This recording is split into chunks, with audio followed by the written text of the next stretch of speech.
بسم اللہ الرحمن الرحیم وبہ نستعین اما بعد۔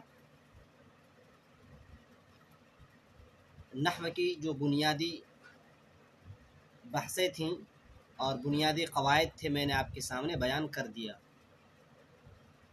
آج میں صرف سے متعلق بعض ایسے افعال جن کی گردان میں طلبہ پریشان ہوتے ہیں، بسا اوقات ان افعال کی تعلیلات ان کے ذہن میں مستحضر ہوتے ہیں، اس کے باوجود بھی وہ گردان کرنے پر قادر نہیں ہوتے ہیں، میں آپ کو آسانی کے ساتھ سمجھانے کی کوشش کروں گا۔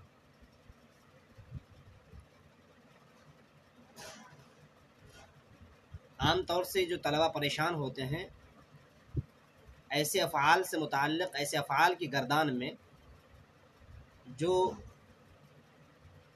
معطل ہو، معطل سے مراد یعنی حرف علت اس کے اندر موجود ہو، خواہ وہ حرف علت فا کلمے میں ہو یا وہ حرف علت عین کلمے میں ہو یا وہ حرف علت لام کلمے میں ہو۔ جب کسی بھی فعل کے اندر حرف علت ہوا کرتا ہے تو اس کی گردان میں طلبہ پریشان ہوتے ہیں۔ میں آپ کو بتاؤں کہ سب سے ٹف اگر گردان ہے ان تینوں میں بھی تو وہ ناقص، یعنی جس کے لام کلمے میں حرف علت ہو۔ آپ یوں سمجھ لیں کہ جس کے فا کلمے میں حرف علت ہو اس کو معطل الفا یعنی اس کو مثال کہا جاتا ہے، جس کے عین کلمے میں حرف علت ہو اس کو اجوف کہا جاتا ہے، اور جس کے لام کلمے میں حرف علت ہو اس کو ناقص کہا جاتا ہے۔ میں سب سے پہلے آپ کو مثال کی گردان یاد کروانے کی کوشش کروں گا۔ مثال کہتے ہیں جس کے فا کلمے میں واو ہو اس کو مثال واوی کہتے ہیں، یا اگر یا ہو اس کو مثال یائی کہیں گے۔ مثلا وعد، یہ مثال واوی ہے، وعد۔ مثال واوی کی ماضی میں پریشانی نہیں ہوتی ہے، یعنی مثال واوی کی ماضی کی گردان میں پریشانی نہیں ہوتی ہے، پریشانی ہوتی ہے مثال واوی کی مضارع میں۔ وعد اگر ہم مضارع بناتے ہیں تو یوعد قاعدے کے مطابق یوعد ہونا چاہیے، لیکن تعلیل کی بنیاد پر واو کو حذف کر دیا جاتا ہے۔ جس فعل کے بھی فا کلمے میں واو ہو جب اس کو مضارع بنایا جائے تو اس واو کو حذف کر دیا جاتا ہے۔ وعد سے یوعد ہوا، پھر یوعد میں قاعدہ یہ ہے کہ جو واو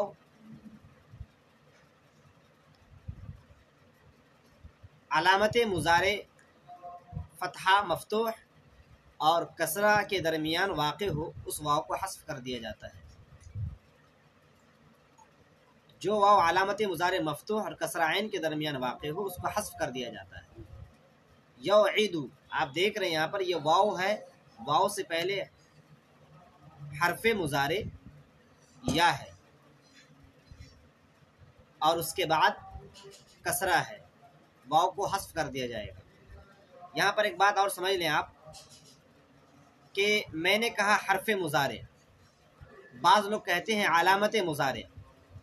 صحیح بات تو یہ ہے کہ الف تا یا نون کو علامت مضارع قرار نہیں دے سکتے۔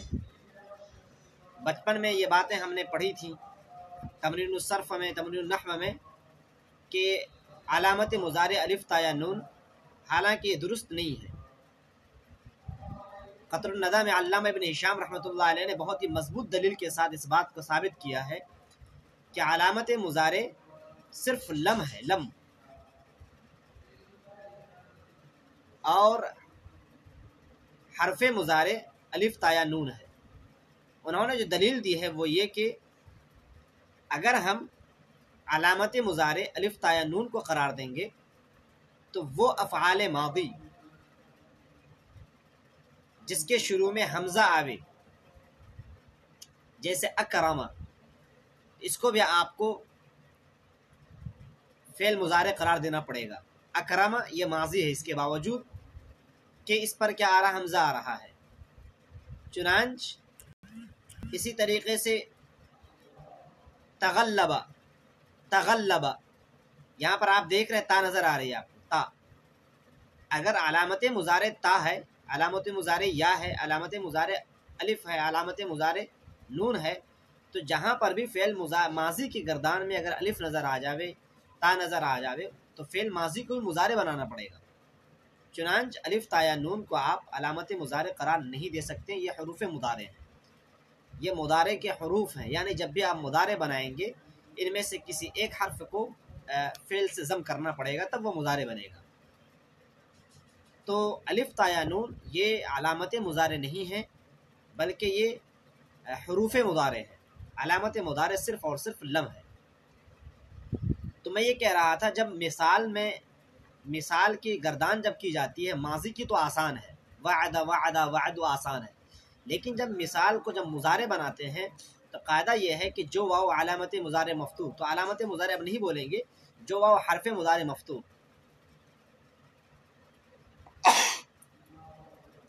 جو واو حرف مضارع مفتوح اور کسرہ عین کے درمیان واقع ہو، یعنی فعل مضارع کا عین کلمہ مکسور ہو، تو اس واو کو گرا دیا جاتا ہے۔ وعد یوعد، آپ دیکھ رہے ہیں کہ واو کے بعد کسرہ نظر آ رہا ہے اور واو سے پہلے فتحہ نظر آ رہا ہے، یعنی حرف مضارع پر زبر ہے، لہذا اس واو کو گرا دیا جائے گا۔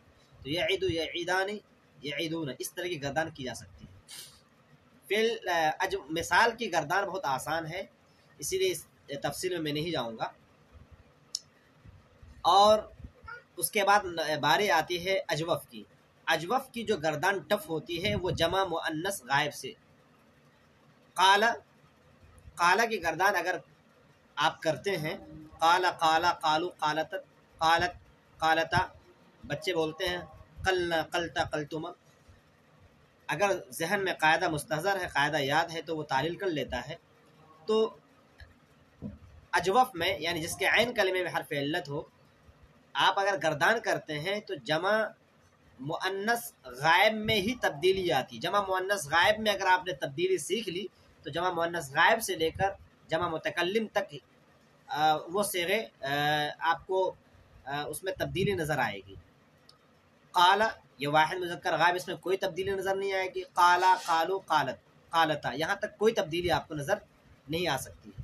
لیکن جو تبدیلی ہوتی ہے اجوف میں، وہ جمع مؤنث غائب سے لے کر کے جمع متکلم تک تبدیلی آتی ہے۔ چنانچہ اگر آپ قالا کی گردان کریں، قالا کی گردان کریں، واضح رہے کوئی بھی فعل آپ کو نظر آتا ہے، اس کے عین کلمے میں اگر الف نظر آ رہا ہے تو آپ یوں سمجھ لیں کہ وہ الف یا تو واو سے بدل کر آ رہا ہے یا سے بدل کر آ رہا ہے۔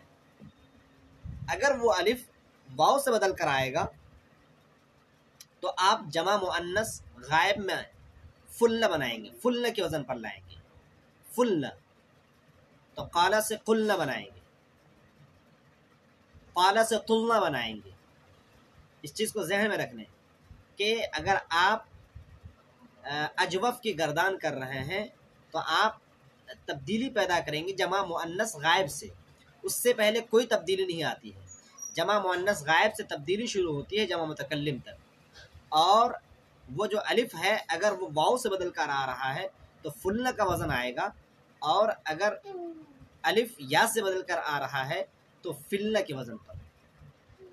باع اصل میں بیاع ہے، تو الف جو ہے یا سے بدل کر آیا ہے تو جمع مؤنث غائب بنے گا بعنا، بعنا۔ اور اسی طریقے سے اگر واو ہے تو فلنا کے وزن پر آئے گا، جیسے قال اصل میں قولا ہے، جمع مؤنث غائب بن جائے گا قلنا۔ تو اس چیز کو ذہن میں رکھیں کہ جمع مؤنث غائب سے ہی تبدیلی شروع ہوتی ہے جو فعل اجوف ہوا کرتا ہے۔ اب ہم چلتے ہیں ناقص کی طرف۔ ناقص کہتے ہیں جس کے لام کلمے میں حرف علت ہو۔ لام کلمے میں حرف علت جو ہوا کرتا ہے وہ بھی کبھی الف سے بدلتا ہے۔ اچھا، حرف علت یا تو واو ہے لام کلمے میں، یا لام کلمے میں یا ہے۔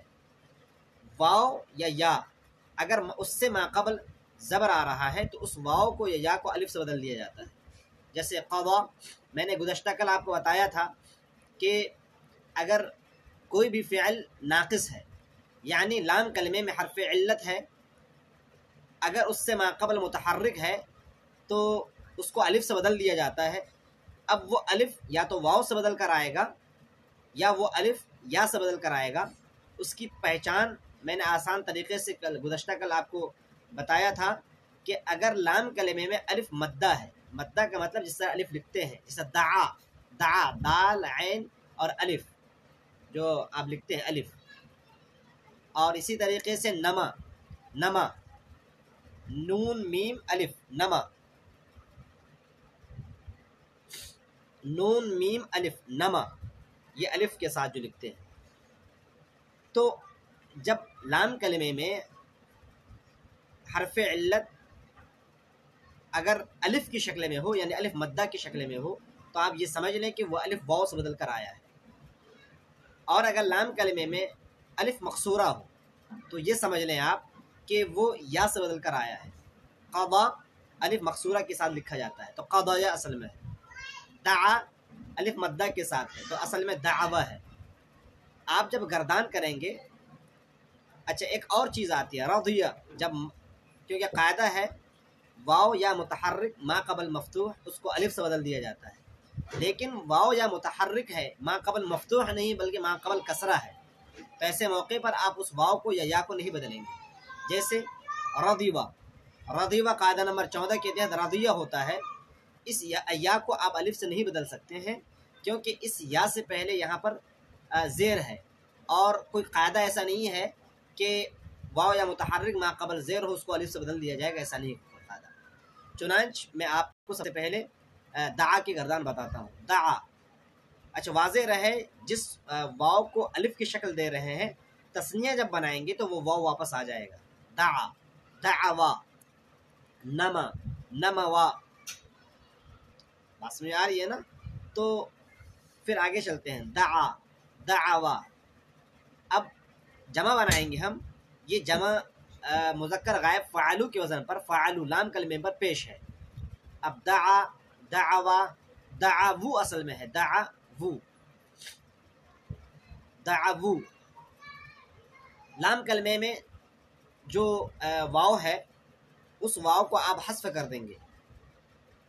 اس واو کو حذف کیسے کریں گے کہ دعوو، دعوو وہاں پر دو واو ہے، جو پہلا واو ہے وہ متحرک ہے، پہلا واو متحرک ہے اور قاعدہ نمبر 8 پایا جا رہا ہے واو متحرک ما قبل مفتوح کو الف سے بدل دیا جاتا ہے.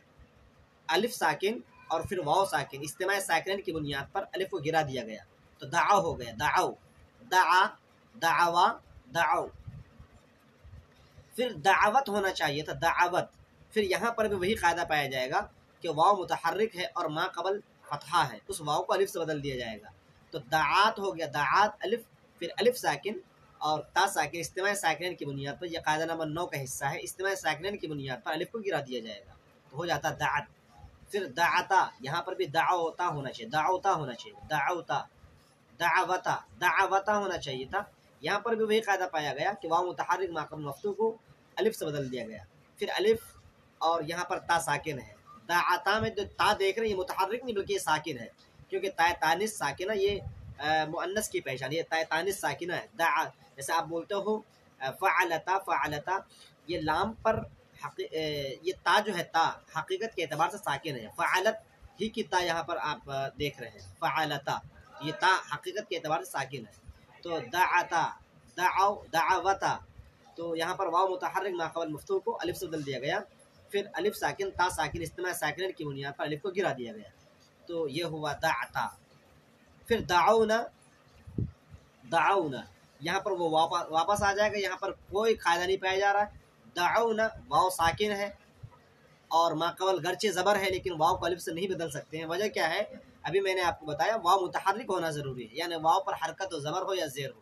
یہاں پر دعونا واو پر کوئی حرکت نہیں، واو پر ساکن ہے، اس سے پہلے گرچہ زبر آ رہا ہے، اس واو کو الف سے نہیں بدلیں گے تو یہ دعونا. پھر اس کے بعد جو مسلسل آپ پڑھتے چلے جائیں، دعونا، دعوتا، دعوتما، دعوتم، دعوتی، دعوتما، دعوتن، دعوتو، دعونا. یہ آپ جس کے لام کلمے میں الف مدہ ہے اس کی گردانی ہے.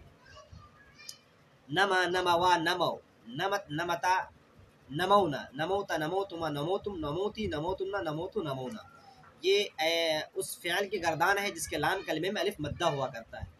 اب ایک آخری گردان میں آپ کو سمجھا دوں، جس کے لام کلمے میں الف مقصورہ ہو وہ یا سے بدل کر وہ الف آتا ہے، جیسے قضا، اصل میں قضیہ ہے، آپ جب لکھیں گے اس کو موسیٰ کی طرح الف بڑھائیں گے، اس میں موسیٰ الف مقصورہ، تو اس جب قضا پھر تثنیہ جب بنائیں گے تو وہ الف جو یا سے بدل کر آیا ہے وہ یا کی شکل پھر اختیار کر لے گا، قضا قضایا قضایو قضایو قضایو، اصل میں قضایو ہے، فعلو کے وزن پر لام کلمہ فعل مضارع کا لام فعل ماضی کا لام کلمہ مضموم ہوا کرتا ہے، تو قضایو ہونا چاہیے تھا قاعدے کے مطابق، لیکن پھر تعلیل ہوتی ہے اس میں کہ یا متحرک، قاعدہ نمبر 8 ہے کتاب الصرف میں، اور قاعدہ نمبر 7 ہے علم التصریف میں، کہ جو واو یا متحرک ما قبل مفتوح ہو اس واو یا کو الف سے بدل دیا جاتا ہے۔ قضایو یا متحرک ما قبل مفتوح ہے، اس کو الف سے بدل دیا گیا، پھر الف ساکن واو ساکن اجتماع ساکنن کی بنیاد پر الف کو گرا دیا گیا تو قضا ہوا۔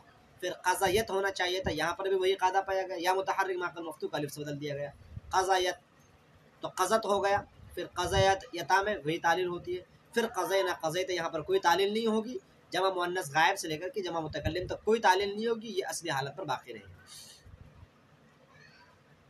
بات سمجھ آ گئی؟ آج اتنی رکھیں، آج میرا سفر ہے، دعا فرمائیں میرا سفر کامیاب رہے، جزاکم اللہ خیر۔